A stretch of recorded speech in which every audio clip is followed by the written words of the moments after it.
Yeah, okay, 10-4. We'll keep this area hot.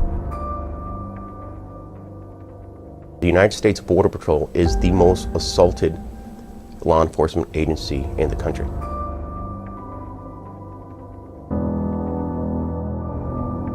right, let's go. We have agents on the ground that are actually tracking them. All right, they're headed downriver. We were there with Assistant Chief Gabriel Acosta watching for smugglers. So right now they're coming up to this road that we're on. So this is, you said, Highway 83? Yeah. We set up on this highway agents know is a hot spot. Yeah, see, that's the group right there, right? So we used night vision binoculars. Hey, Rich, and this was the group that was brought across with the raft? Yes. Tracking a group of people walking through the dark, bushy field. It's a very dangerous job. Agents don't know who's dangerous and who's not until the takedown. So they got him? Yeah. We pulled up just as agents walked out of the woods with 6 people. Acosta thinks an experienced smuggler is hiding within the group. At one point, our agents saw the group jogging. And if you're jogging, that means you know where you're going. Smugglers, he says, work for the cartel. So these 4 are related. All 4 of them, Yes, all the women. All the women are related. Past experiences. The guy with the beanie is The smuggler. most likely the guy. Yeah. And even though they're known for smuggling drugs, they also smuggle humans.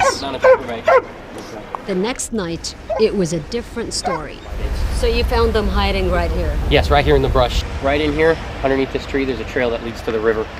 And they were approximately 20 to 25 yards from this road here. The guide was nowhere to be found. What happened? The guide left them by themselves, so they didn't know where to go. We were left on the riverbanks in the middle of the night.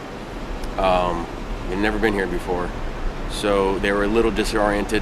Another busy night for agents. While some of them were working on 2 different groups, we were advised that a 3rd agent had just made another arrest involving 3 people who were found hiding in this area. One of our seismic sensors took an activation. Agent Jeff Mauro was the first on scene. 8 minutes from when they activated the sensor to when I apprehended them. He says they came from Honduras. A whole scenario goes through your mind in regards to what could happen on the riverbanks.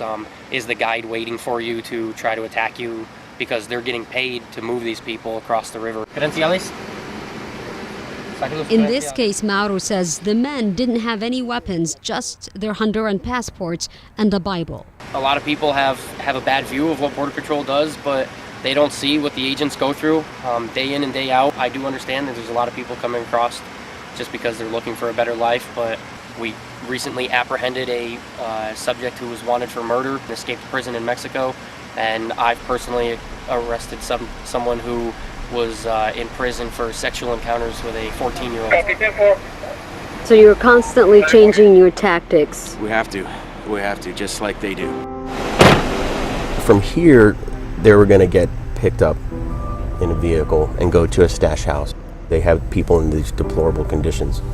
No running water. They may get placed into the back of a tractor trailer.